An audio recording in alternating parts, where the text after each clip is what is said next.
Just to set a context, one about the narrative that we have been building on over these last few days. And also how it impacts us, because we have been engaging in these thoughts, in these reflections, and probably even the meditations have been deep, for some of you intense.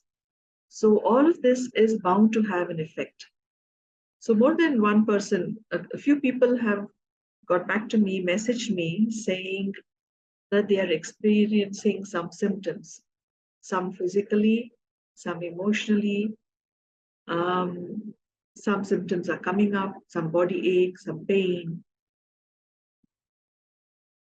Now, so I want to put it out there that these processes, to whatever extent we are able to connect to it, and to whatever extent you are able to access some any depth in yourself, is bound to have an impact. These 10 days, these Navaratri time, these 10 days, the energies are very, very high. And so in general, these energies, these powerful energies, become a lot more accessible to us for two reasons. Because it is also the journey of the planet around the sun and so many other stars and celestial bodies that come into certain configuration. All of this combined has its own impact. And additionally, it's also the number of people who are connecting to this intention, connecting to these ideas.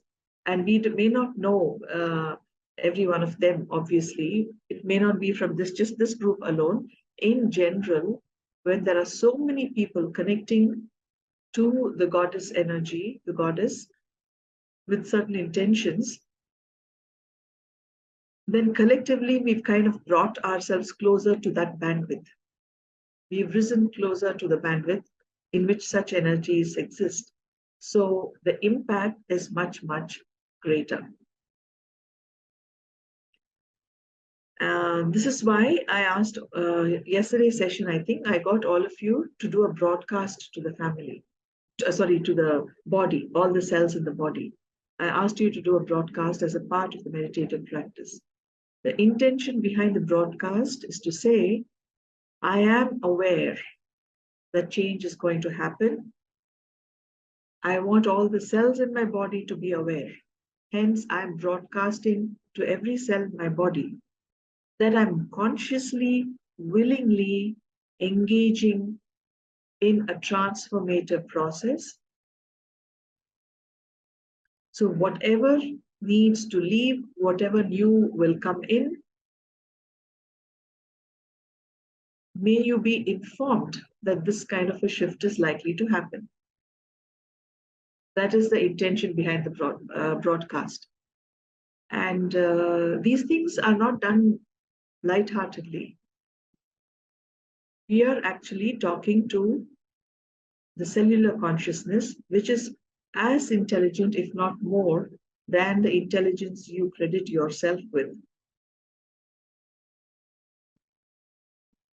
So when we communicate like that to the cells of the body and to all parts of our being, then the process is likely to happen more harmoniously. It will not be a jolt.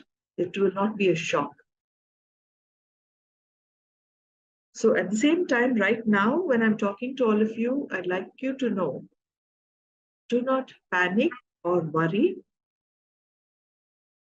Do not panic or worry when these changes happen. If you're feeling any symptoms, mental, physical, emotional, do not panic, because it is bound to happen.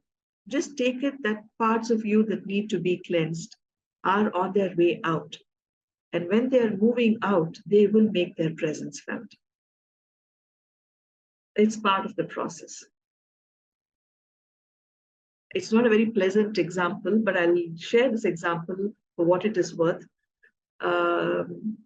It's like when you clear the garbage from the house, It's not going to smell very great on its way out. But once it's out, then it is clear. The house is clean. So it's something similar. It might hurt you. It might impact you physically, emotionally. Know that this is a part of the process. So in your own mind, try not to panic. Allow it to happen. As long as you can bear it, don't even medicate yourself. If the pain is unbearable, of course, it's okay to medicate. Okay? So I'm just putting it out there so that if anyone is feeling like that, or tomorrow, day after, if you end up feeling a certain way, some form of discomfort, know that it's part of these processes. Okay? So today, we're going to cover two aspects of Devi. One is the Durga avatar, who killed Mahishasura, and then the Navami avatar is what we refer to as Siddhyatri. Siddhyatri is the avatar of the goddess on Navami day, which is today. As you have been, you already understand, I'm sure, that every day the Devi takes on a certain form to combat a certain kind of a challenge. So Mahishasura is the demon of all demons, the asura of all asuras, the most difficult to combat. So one story, I've heard two versions of the whole, all these 9 days, 10 days of Dashera, leading up to Dashera. Two stories. One is, I come from the south of India. I come from Tamil Nadu, actually. So during Navaratri, we have the habit of what we call as Kolu. I don't know how many of you have heard this term. We say Kolu in Telugu, I think. We say Kolu in Tamil. So we put on display different, lots of various idols of gods and goddesses and all kinds of things. Everything is, we make steps in the house, like a showcase, temporary showcase kind of a thing. And we put on display for these 10 days all forms of gods and goddesses. But even sometimes we don't know what they are called. So there's a big marketplace that is opened up in the south of India just before Dasara, where you can go, especially in Chennai. You get the most amazing, most colorful, what do you call them? They're not toys, dolls maybe, or miniatures of various gods and goddesses. And it's a big deal to go shopping before Dasara and buy new stuff, because those of us who have the tradition of putting this out, it is important. I mean, these are all the fun stuff. It's important that you add at least one to the collection every day, kind of a thing. Yeah. So we go and collect all these. We buy these dolls and these miniatures of various gods, and we arrange it like this, like it's shown in this picture. The story behind this Bolu, I'll tell you. Why do we arrange all the gods? And then we're not supposed to touch it. We're not supposed to move it. So we have to really preserve it with a lot of sanctity, without touching it for these 10 days. And all our pujas happen in front of this. The story is all these gods and goddesses are gathering their energies. Each one's, yeah, that's okay, fine. Every god, every form of god and goddess is gathering all their energies and directing it towards, one story says, directing it to Ram, so that he can win the war against Ravana. So for 10 days, all of them go into stillness, and all their Shakti, what we've been talking about, Shakti. So all the Shakti is channeled to Ram, so that Ram receives this Shakti and he is able to kill the demon Ravana. Similarly, another story is all these Shaktis come together to channel their energies to Durga, so that she can kill Mahishasura. So that is the practice, that is the story behind why we have that display, why we have Golu. Basically, what it's amounting to is, in every context, there are demons to be fought, demons to be annihilated. So demons represent dark energies. And whatever form of darkness that we can identify, that we can relate to in our own life, they are symbolized as a demon in these stories, as an asura in these stories. And when they go unchallenged, uncurtailed, they can grow bigger than the self, because they gain so much of power, so much of indulgence in those dark patterns have happened. Whatever patterns we can relate to in our own context, when there's so much of indulgence of certain patterns that are dark in nature, dark meaning absence of light, where light represents consciousness, an awakened consciousness, light represents higher knowledge,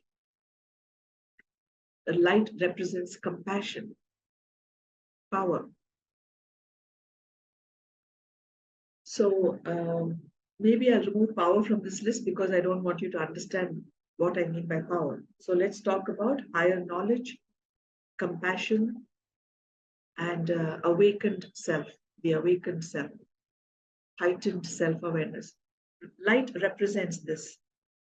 An absence of this is referred to as dark. And what is it? What are the aspects that are associated with darkness? I mentioned that yesterday also. I'm just going to briefly go over them today. And you can add to it in your own mind, put it in the chat box. Usually, dark represents all those all those ways of thinking, feeling, and being that come from fear. And fear is not the straightforward fear that we can recognize as fear. Darkness represents jealousy, envy, hatred, greed,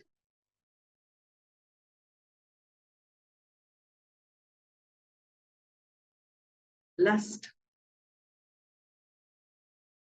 anger that is beyond control, out of control, violence,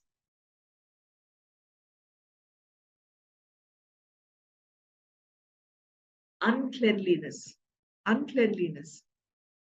In the Yoga Sutras, we learn about one of the important aspects of practice is saucha. Saucha means cleanliness.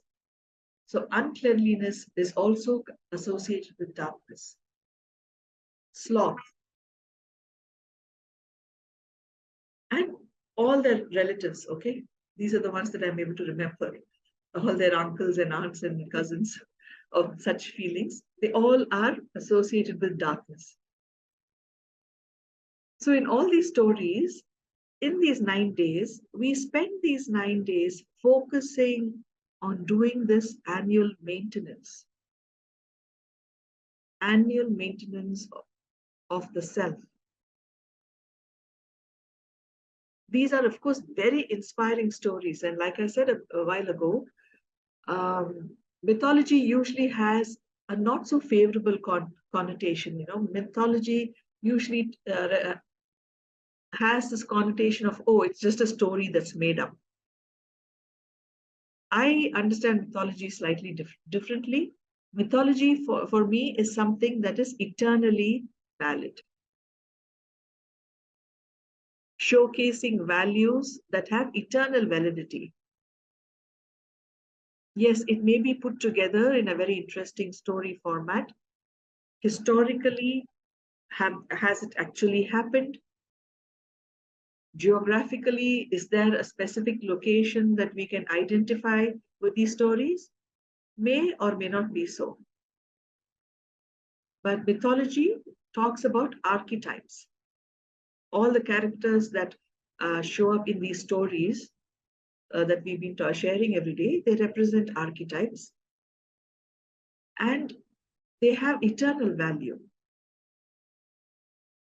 Even today, if I were to think about Chanda and Munda, the first days Asuras, I told you yesterday also, Chanda and Munda represents a head without a head without a body, and the other one is a body without a head. So, as an archetype, a head without a body represents pure arrogance, ego that has been nurtured and grown beyond proportion to a disproportionate extent, where the individual is unable to actually take any positive, productive action. So, likewise, when you unpack these asuras, so to speak, they are very relatable inner demons that all of us combat, inner demons that plague our mind. They are very powerful metaphors, these stories. So, in these 9 days, the intent is to focus on and through a focus on a process of cleansing the self by invoking the various forms of Shakti. The various forms of Shakti directly mean the presence of the feminine. So, to understand gender not withholding, the feminine has a very specific, powerful role to play in all of humankind. So, in these 9 days, to connect to the idea of the feminine and invoke Shakti, the feminine, understanding the power and the potential she carries,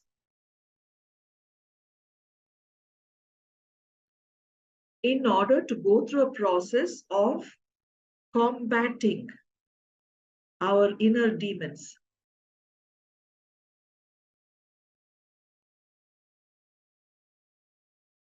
While through this time, in the background is always this acknowledgement that we are holding this form and we are present here in this form because of the masculine. And while Shakti gives us all the energy, she carries all the potential, it's unbounded. She brings all that energy and potential with her. It needs to convert into concrete steps of action. It needs to convert into self-discipline. It needs to convert into complying with a certain structure, all of which are masculine. So the idea is in these 9 days, while we actively invoke Shakti, the feminine, we take the help of the masculine and we go through a process, a dedicated process of inner cleansing.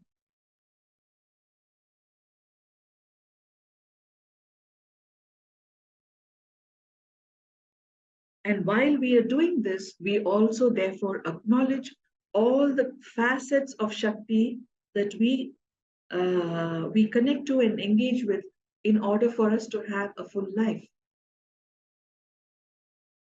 Starting from the very first day where we are connecting to her as the pure, unbridled source energy. The moment you connect, I mean, it's impossible to connect to her while retaining this human form. So we start by acknowledging her as that powerful. And then with every passing day, we are looking at a different facet and integrating that facet in our life, including that form of Shakti in our life. And these last few days, we are annihilating, combating, and annihilating the demons so that on Vijayadashami, we emerge victorious.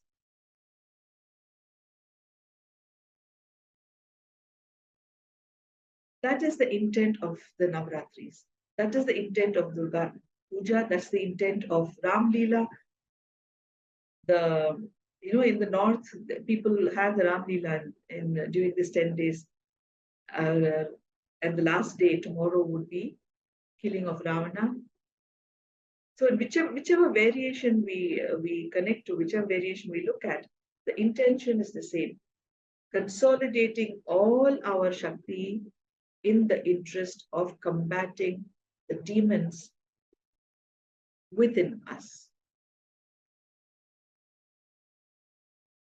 As in all stories, every character, every character is projected on the outside and given a name so that we identify with it easily.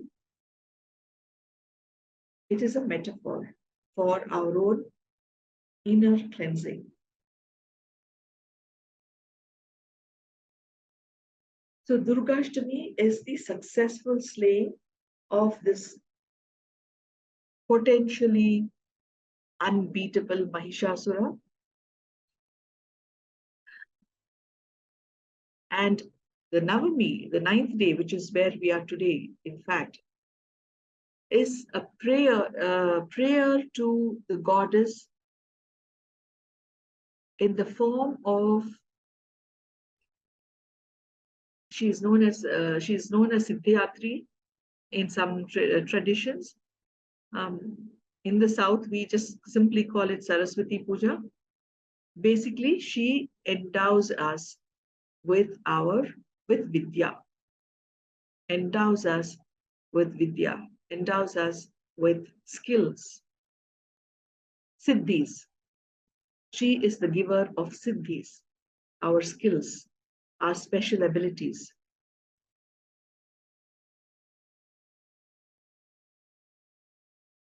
So in this tradition, on the Navami day, we, in the south, I'm just telling you interesting, I won't call it trivia because it is quite taken quite seriously, but just interesting information about certain traditions. So in the south, on this day, in our puja room, we place all those tools that are associated with Vidya. So we keep our books there, we keep our pen, whatever we write with. So anything that we would consider as a siddhi, as a skill, as a talent. So reading, writing, sports, music, dance, everything. Instruments,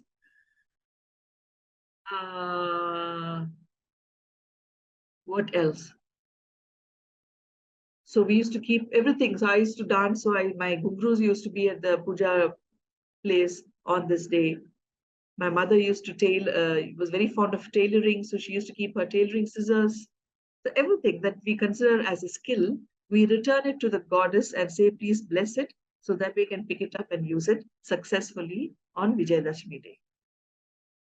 So that is one version, one tradition that we practice. Now, let's look at how do we make it relatable to where we are in our own life. And I think everybody who's here, most of you who are here have been people who've been with me every day. So you have been in touch with the narrative and how we built it. Yesterday we spoke about invoking Kalratri, a ruthless form of Shakti. If you invoke her and you ask for her to come to your aid, the way in which she comes to your aid is to become this really alert, vigilant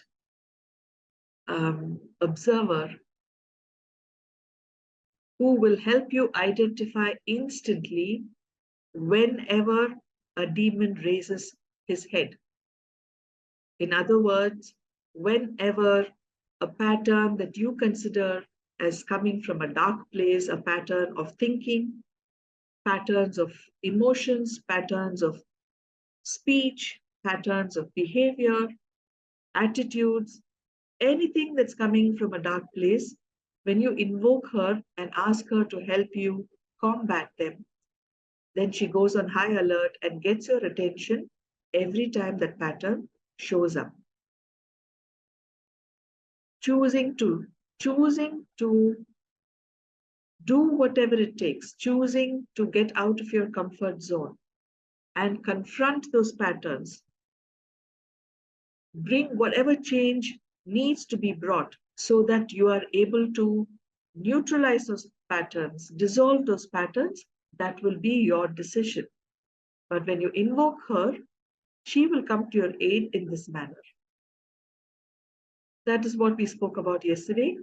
And we invited her energy into our being, saying, whatever darkness there is that needs to be released,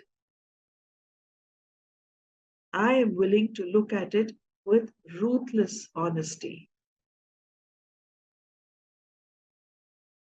When I say ruthless, I'm not in meaning cruel. Ruthless meaning not allowing for any indulgences. Every single time, time and time again, every time it shows up, I'm willing to combat it. So that was Navaratri yesterday. Today is we are combining the energies of Durga, who was victorious in killing that asura. And then we thank the goddess for all the skills and gifts that we have received, because of which we were victorious. We acknowledge her and we seek her blessings. That is today's process. So I want you to take a few minutes and reflect on what is the context in your life where these two processes would be relevant. In what context? What kinds of darkness?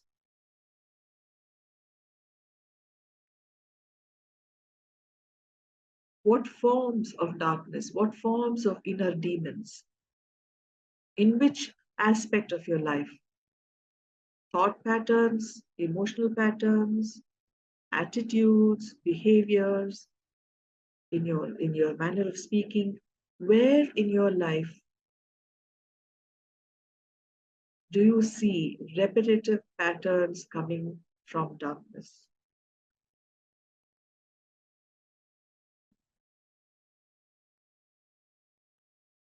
And to whatever extent you have been successful, what skills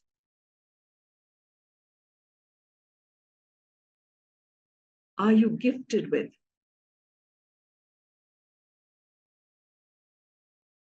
which would be, because of which you are able to combat these patterns? Take a few moments and reflect on it.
Okay?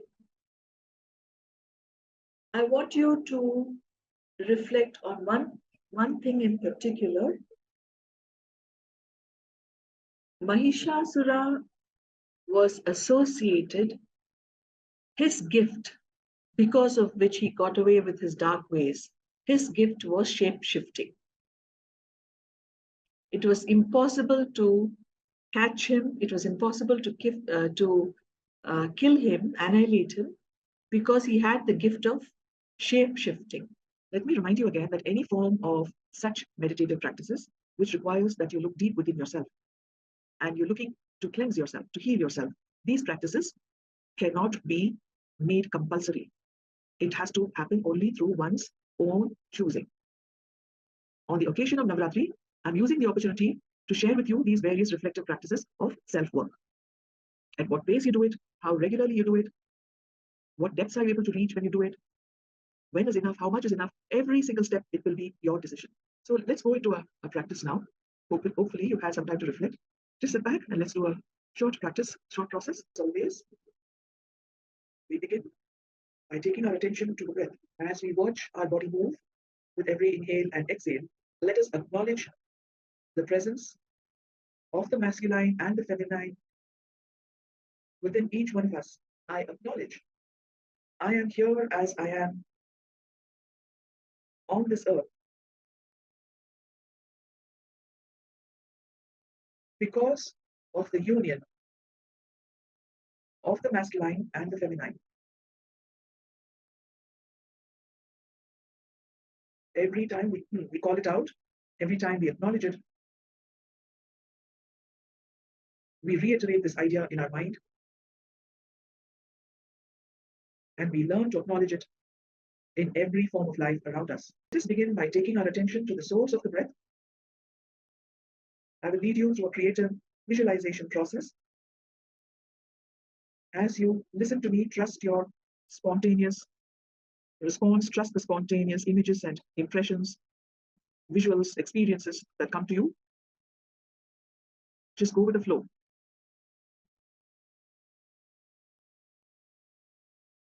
Let us begin by connecting to what we consider as the absolute source of all existence, which is formless, and we can associate it as a source of very bright light.